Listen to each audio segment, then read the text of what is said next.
Olá, meus amigos, tudo bem com vocês? Nós hoje vamos falar sobre o filósofo David Hume. Ele nasceu em 1711 e veio a falecer em 1776, o ano da Revolução Americana. Faleceu com 65 anos de idade. Trata-se de um filósofo escocês, Grã-Bretanha, na época, como até hoje, a Escócia pertencente ao Reino Unido. Nasceu na cidade de Edimburgo e veio a falecer também nessa cidade, mas rodou o mundo todo nesse período.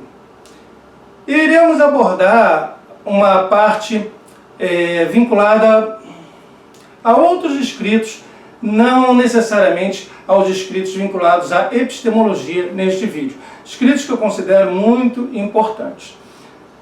Pois muito bem, antes de começarmos, por favor, se inscrevam no nosso canal, dê a sua curtida, deixe o seu comentário ao final do vídeo, tá bom, meus amigos? E lembre-se, se vocês quiserem se aprofundar em David Hume, neste como em outros filósofos, se você for aos meus blogs, Ser Escritor e Comportamento Crítico, encontrará material de apoio. Eu tenho um artigo de minha autoria, eu aqui imprimi, sobre o David Hume, que você encontra gratuitamente nesses meus blogs. Para encontrar esse texto, material de apoio e outros vídeos de outros filósofos, você pode ir no meu site, o www.doutorsilverio.com, que lá tem um link para tudo, ok? Então vamos lá. David Hume, 1711 e 1776. Suas principais obras, eu diria a principal obra dele, sem dúvida alguma, especialmente para quem está fazendo trabalhos acadêmicos, mestrado, doutorado, trabalho de conclusão de curso, é o Tratado da Natureza Humana, uma obra vasta, publicada em 3 volumes. Do Entendimento, das Paixões, foram publicados em 1739, e da Moral, em 1740. O Tratado da Natureza Humana, apesar de ser a obra máxima desse autor, na verdade, sua primeira obra. Foi publicada, se não me engano, ele tinha 28 anos de idade. E passou completamente desapercebido pelo público inglês, escocês. A obra não fez sucesso. As pessoas não se dignaram sequer, não somente não compraram, como não se dignaram sequer a fazer uma crítica destrutiva da obra. E a obra é bem polêmica. O próprio Hume, usando de um pseudônimo, fez uso do artifício de ele próprio escrever uma resenha de sua obra, elogiando sua obra. Enfim, a obra não fez sucesso. Anos depois, ele reescreveu parte desta obra. Bem, uma das partes que foram reescritas, e aí sim fez sucesso, data de 1748, Investigação sobre o Entendimento Humano, que na verdade é o livro 1 do tratado. Investigação sobre o Entendimento Humano, se eu não me engano vocês encontram até na coleção Os Pensadores. Muita gente ainda se baseia hoje nesse livro, não deveria ter em primeiro lugar o tratado, mas muita gente faz a leitura a partir da investigação sobre o entendimento humano. Trata de epistemologia, teoria do conhecimento, como obtemos as nossas ideias. E a leitura é, inclusive, bem agradável.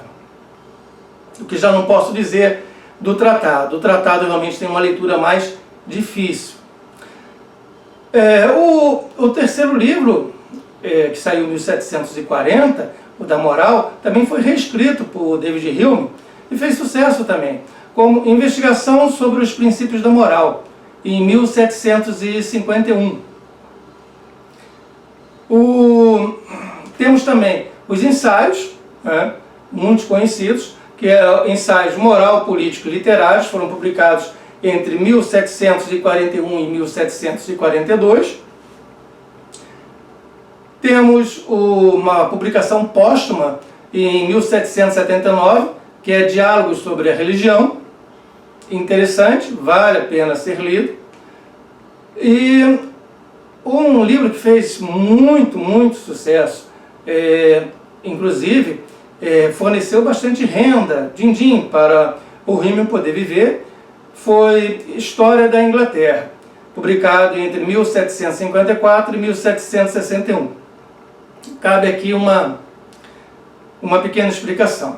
Na verdade, o Rímel na época estava à frente de uma biblioteca e ele se dedicou aos estudos sobre a Inglaterra e publicou em 2 volumes, tá, um livro que fez bastante sucesso, que foi História da Grã-Bretanha. Vocês vão encontrar em muitas resenhas aí pela internet, História da Grã-Bretanha, que foi o título original realmente, em a publicação em 2 volumes. Como fez muito sucesso, o seu editor o convenceu a que ele desse prosseguimento, lançando outros volumes e ampliando o percurso histórico que ele tinha abrangido. Pensando nisso, ele escreveu outros volumes e mudou o título.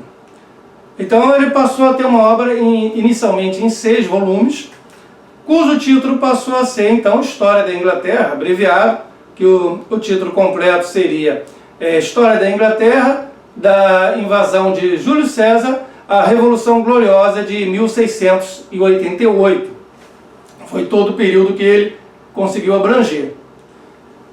6 volumes que mais tarde ele dividiu, parte desses volumes ele não ampliou, ele dividiu e de 6 passou para 8 volumes. Então, se vocês encontrarem essas informações aí na rede, o título mesmo seria História da Inglaterra, abreviado, a não ser que você queira fazer uma referência específica aos primeiros 2 volumes, aí seria História da Grã-Bretanha, que foi lançado em 2 volumes, depois foi ampliado para 6, e desses 6, uma parte foi dividida e ficou na versão final com 8 volumes. Iremos falar mais dessa parte da história, mas antes eu queria colocar que o David Hume ele deve ser visto como um filósofo empirista, aquele grupo de filósofos que valorizam as experiências, a percepção, que negam que haja a possibilidade de ideias inatas e que desconfiam do uso da razão, unicamente fazer um uso exclusivo da razão em filosofia. Eles querem a experiência, eles querem contato com as coisas. Daí a empiria. E o David Hume, além de um filósofo empirista, ele é considerado também um cético. Ele está ali formando o que seria o início do ceticismo moderno, colocar as coisas em dúvida, mas a partir de princípios. Ele ataca o próprio princípio da causalidade. Muito bem colocado por ele. Nós iremos mais tarde abordar isso em maiores detalhes. E também ele é um iluminista na Escócia. Nós temos até no nosso canal um curso sobre iluminismo, mais pautado na França, os iluministas franceses, mas vejamos que o David Hume já está no século XVIII, que é o século do iluminismo, e ele pode com certeza ser visto como um representante fiel do iluminismo na Escócia. Então voltemos agora para a história da Inglaterra. Interessante esse livro, algumas colocações que ele faz. Veja, ele, da mesma forma que outros iluministas, entende que você tem que ser imparcial quando você vai fazer uma pesquisa histórica. Eu não devo tomar partido. Apesar de eu poder ter uma preferência por esta ou aquela religião, por este ou aquele partido, por esta ou aquela ideologia, na hora que eu me coloco como pesquisador, como estudioso daquele momento histórico, eu não devo tomar partido, eu devo ser o mais imparcial possível. Então, primeira coisa, uma argumentação imparcial. A segunda coisa seria buscar. Eu não vou só estudar fatos históricos por estudar. Eu vou estudar um fato histórico porque eu estou afastado dessas pessoas. Veja, é uma coisa que já ocorreu, essas pessoas já morreram, uma coisa que ficou para trás. Então, não há necessidade de haver tantos vínculos emocionais com aqueles acontecimentos. É mais fácil, então, você observar de longe e ver o que ocorreu e, fazendo uso da imparcialidade, buscar lições.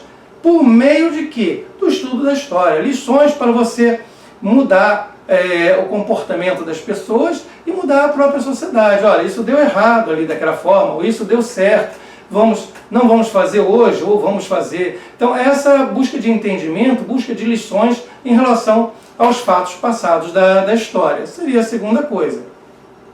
Também, em Hume, a gente pode falar um terceiro momento ainda nesses trabalhos sobre a história da Inglaterra, que seria a crítica que ele faz ao contrato social. Lembra do John Locke, do Thomas Hobbes, do Rousseau, o contrato social? Pois bem, o David Hume é plenamente contrário à existência de um contrato social. Disse que não existe isso, nunca existiu. E uma outra tese que havia na Inglaterra da época dele é que havia uma constituição originária, uma constituição primitiva da Inglaterra, da qual a constituição atual, para a época deles, teria se originado, os valores teriam vindo dali. E ele diz que não, que isso não existe, que a Constituição da Inglaterra, que os acordos que foram feitos por parte de você ter um governo, de como esse governo vai representar o povo, tudo isso se dá por meio de uma convenção social. Não existiria, em hipótese alguma, nem essa Constituição originária, nem o contrato social. Não, isso é uma fantasia. O que nós temos realmente é a vivência das pessoas e buscando de uma forma mais utilitária aquilo que dá certo, uma relação com o governo, criando-se leis por meio da convenção. E ele entende que o estudo da história tende-se a ter obrigatoriamente ao testemunho das fontes. Você tem de pautar o seu estudo nas fontes que você consulta. Então, são pontos muito importantes que ele levanta nesse História da Inglaterra. Outro ponto importante que nós devemos abordar, vocês irão encontrar, às vezes, a expressão a guilhotina de Hume, lei de Hume, navalha de Hume. Então, o que é isso? O que seria essa navalha de Hume? Isso é importantíssimo. Veja, o Hume ele vai ter toda uma argumentação dizendo que você não pode, a partir do que existe hoje, eu descrevo uma coisa, então eu tenho o ser, o que está aqui, que eu posso descrever, algo descritivo, eu não posso passar para o dever ser. Então, do ser, eu não posso passar para o dever ser. Do descritivo, eu não posso passar para o prescritivo. O que eu quero dizer com isso? Vamos lá. Eu posso dizer que eu, como ser humano, sou uma pessoa boa, que eu gosto da vida, que eu sou uma pessoa que ama estar vivo. Eu estou descrevendo o quê? A minha pessoa. Mas provavelmente eu estou descrevendo muita gente. Muitos seres humanos irão se encaixar exatamente assim, se não todos. As pessoas saudáveis vão dizer que realmente amam a vida, que realmente gostam de si e que realmente... Bem, outras coisas vinculadas ao fato de você estar vivo. Mas daí, eu querer passar, isso é descritivo, tá, gente? Mas daí eu querer passar para algo prescritivo, como o direito de eu continuar vivo, já eu dei um passo a mais. Então eu vou dizer, olha, pelo fato de eu e das demais pessoas gostarem de estarem vivas, gostarem da vida, se sentirem bem vivos, é errado matar. Não sei se você notou que esse errado matar não tem nada a ver com o que eu falei antes. Houve um salto. E muitas noções morais, elas dão esse salto. Elas começam com um descritivo e, de repente, dá um salto para algo que todos devem fazer, todos devem se comportar desta ou daquela outra forma. E isso, segundo Hume, não é correto. Essa navalha, então, de Hume é fazer um corte. Cortar entre aquilo que eu estou descrevendo, que são as coisas como elas ocorrem, e aquilo que eu estou propondo que deva ocorrer. Olha, o mundo deve ser assim, você deve se comportar desta forma. Moralmente, você deve se comportar assim. Eticamente, você deve se comportar assim.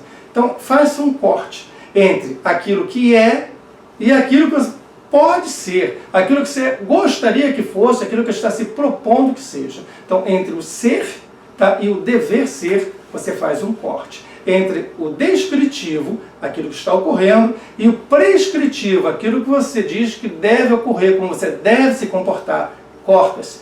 De um, você não pode passar para o outro.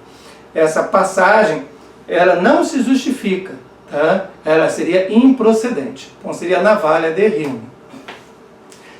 E com relação à religião, nesses livros ele há de falar também da religião, onde nós temos ideias tais como a ideia de céu. Você mesmo deve ter a sua ideia de céu, a sua ideia do que é o paraíso, ou do que é o inferno. Ou a ideia de Deus. Como é que é Deus? O que é Deus? A alma ser imortal, a existência de anjos, uma criatura meio homem, meia mulher, com asas grandes. E o que ele vai dizer de tudo isso? O David Hume, tá? Ele pode ser classificado, inclusive, como um agnóstico. Por que um agnóstico? Porque ele não se posiciona no sentido de dizer, Deus existe, Deus não existe, os anjos existem, os anjos não existem. Não, ele deixa em aberto. Mas ele vai fazer uma colocação. Independente de existir ou não existir essas coisas, para eu afirmar a existência do céu, do paraíso, do inferno, de Deus, de uma alma imortal, de anjos e de outras coisas mais, eu preciso ter uma experiência e falta essa experiência. Não há uma experiência de anjo, porque as pessoas não viram um anjo. Não há uma experiência de céu, porque as pessoas não viram um céu. E não são ideias simples. Se você já viu meu vídeo anterior sobre o John Locke, eu explico ideias simples, ideias complexas. Uma ideia simples, por exemplo, a ideia da cor vermelha, tá? A ideia de um triângulo, uma ideia simples. Uma ideia complexa já seria a ideia de um carro, de uma carruagem, de um cachorro, de uma maçã. Então veja, não são ideias simples. A ideia de céu, de paraíso, de anjos, são ideias complexas. E elas não se originam da experiência. Na verdade, não há uma impressão que venha a originar essa ideia. Impressão seria aquela experiência originária pelos seus sentidos. Isso não existe. Tá? É tudo fruto da sua imaginação. Como assim da sua imaginação? A imaginação há de ser diferenciada da memória. Por David Hume, quando você tem uma impressão de algo, você tem aquela experiência, você mais tarde vai recordar daquilo, você recorda pelo meio da sua memória. A imaginação, no entanto, pode organizar diversas impressões num determinado contexto. E veja bem o que seria a ideia de um anjo. Um homem ou mulher, e você já viu homens e mulheres. Você pode escrever que o cabelo dele ou dela era assim, assado, que é uma pessoa bonita, beleza, mas você já viu pessoas bonitas, você já viu pessoas com cabelo assim, assado. E tem asas grandes. Você já viu pássaros que têm asas. Então você pegou a noção de uma pessoa e juntou com a noção de asas. São duas ideias baseadas na sua percepção. Você já viu, você já teve contato com pessoas, você já teve contato com pássaros que têm asas. Você juntou essas duas ideias e criou a ideia de anjo. Então essa ideia de anjo é uma ideia fictícia. A mesma coisa, o céu, o paraíso, portas de ouro, caminho dourado, você tem um exército de anjos celestiais. Tudo que você possa usar para descrever em textos, você tem textos que escrevem minuciosamente como seria o céu, o paraíso, na verdade é a junção de várias ideias simples que foram misturadas ali. Se você pensar num caminho dourado, ou numa porta de ouro cheia de pedras preciosas, quer dizer, você já teve contato com pedras preciosas, com ouro. Se você pensar num exército de anjos, você também já teve contato com pessoas, você sabe que é um exército. Deus é o Pai, Pai Todo-Poderoso, ou é um Pai justo, mas severo. Tá? Veja, pai todo mundo tem, ou já teve contato com um pai. Então você pega a ideia que você conhece que é de um pai e joga para um pai celestial todo-poderoso. As pessoas já tiveram contato com a justiça, já tiveram contato com a severidade. Então você junta tudo isso e cria a ideia deste Deus. Deus Pai Todo-Poderoso. Podia ser um Deus Mãe também, uma deusa. Mas estaria baseado também no quê? Numa mãe que você conhece. Então é a junção de ideias simples, tá? Ou até ideias complexas, mas formando pela imaginação um outro todo. Então não se justifica essas ideias porque elas não têm uma comprovação filosófica, científica. E a questão da moral em David Hume. Ele é bem claro numa coisa, e aí ele vai se diferenciar dos estoicos, ele vai ser categórico, que a razão ela não controla as nossas emoções. Não é possível, por meio da nossa racionalidade, nós controlarmos as nossas emoções. O que controla uma emoção é outra emoção mais forte. Tá? E aí vamos dar um exemplo prático, que ele vai dizer que nós não somos, no nosso comportamento moral, guiados pela razão, e sim pelo sentimento. Vamos pensar no genocídio, a morte de várias pessoas, a morte de um povo inteiro. Nós já tivemos várias guerras, até aqui no século XX, em vários momentos do século XX, nós tivemos situações em que governos resolveram eliminar um povo. Não foi uma situação só, tivemos mais de uma situação assim, até em anos recentes. E quando você se propõe a eliminar todo um povo, você tem o quê? Uma situação de genocídio. Mas eu não posso dizer que a culpa é da razão, muito pelo contrário. A forma de matar essas pessoas pode ser totalmente irracional, você pode usar da maior tecnologia possível, você pode se propor até fazer uma morte indolor por grupos, tá? Ou você controlar o tempo em que cada um vai morrer, tá? Enfim, você pode usar a razão para ter um controle preciso de toda essa mortandade. Eu não posso dizer que a culpa desse genocídio se dá pela razão, não. A culpa de um genocídio se dá pelo sentimento, ou a falta de sentimento. A falta, como diria o David Hume, de simpatia para com essas pessoas. Que hoje, dentro da língua portuguesa, atualizando a palavra que ele usava, simpatia, nós estaríamos, na verdade, utilizando a palavra empatia. Você se sentir no lugar dessas outras pessoas, mesmo não tendo a mesma vivência que elas. Então faltaria empatia, sentimento. Então quem está errado numa situação de genocídio não é, segundo Hume, a razão. É sim o sentimento.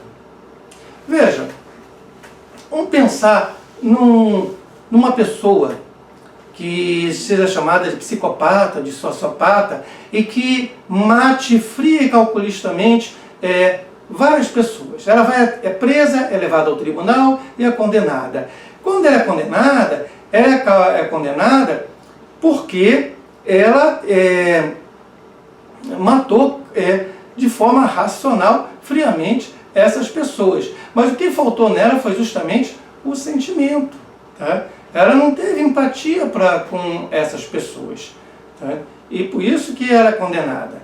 Agora, imagine, tá, uma pessoa que seja débil mental, tem um problema qualquer, e também mate alguém, mas matou em decorrência de um desequilíbrio, ela não tinha consciência do que estava fazendo. Ela pode ou ter uma atenuação de pena, ou até não ser condenada realmente, porque ela não tinha consciência racional do que ela estava fazendo, né, em momento algum. Mas veja, não existe dentro do arcabouço jurídico você liberar o indivíduo ou você dar uma atenuação de pena porque ela não teve sentimentos. Não, ela não teve empatia. Então, porque você não teve sentimento e empatia, eu vou atenuar a sua pena. Não, isso não existe. Tá? Entenderam a diferença? Então, veja, essa simpatia, que hoje seria mais correto a gente falar usando o termo empatia, ela está vinculada também às nossas ações morais, a todas as ações morais, ao nosso comportamento moral. Porque segundo o Hume, a nossa moral, o nosso comportamento moral é moldado basicamente por interesses e por utilidade. Mas não se trata de um mero interesse ou de uma utilidade egoísta somente minha, não. É aí que vai entrar a simpatia, segundo Hume, que eu estou preferindo chamar por empatia. Tá? Porque, veja, vai ser as outras pessoas que vão julgar o meu comportamento e o julgamento dessas outras pessoas vai exercer uma influência, uma pressão social sobre mim. Tá? E esse julgamento vai se pautar, o grupo social vai se pautar na questão moral, nos interesses, nas utilidades, sim. Mas veja, não só ao nível individual, meu, aquele que está fazendo o comportamento moral, mas também no nível social. Qual o interesse, qual a utilidade em termos sociais? Qual o interesse, qual a utilidade em termos coletivos? Então, esta empatia que eu vou ter em relação às outras pessoas é que há de pautar a moralidade ou não do comportamento que eu exerço hoje. Então, veja, sempre, e nós vamos procurar também manter isso na memória, sempre a minha moral será vinculada à empatia de quem me observa, de quem observa aquilo que eu faço. Tá? E eu vou pautar o meu comportamento moral de acordo com a opinião das outras pessoas, obtendo uma confirmação que meu comportamento é moralmente correto por essa relação empática, tá? Por esse sentimento proveniente das demais pessoas. Tudo bom, gente? Então, esta é uma parte do que é o pensamento de David Hume. Terei, obrigatoriamente, de fazer, na sequência, outro vídeo sobre Hume para falar sobre a questão epistemológica e da teoria do conhecimento, deveras importante. Tá? E você continue atento no canal, que breve nós teremos esse outro vídeo. No mais, olha, muito obrigado mesmo pela sua presença aqui. Tá bom? Se inscreva no canal, tá, meu amigo? Tá, minha amiga? Tchau, até mais.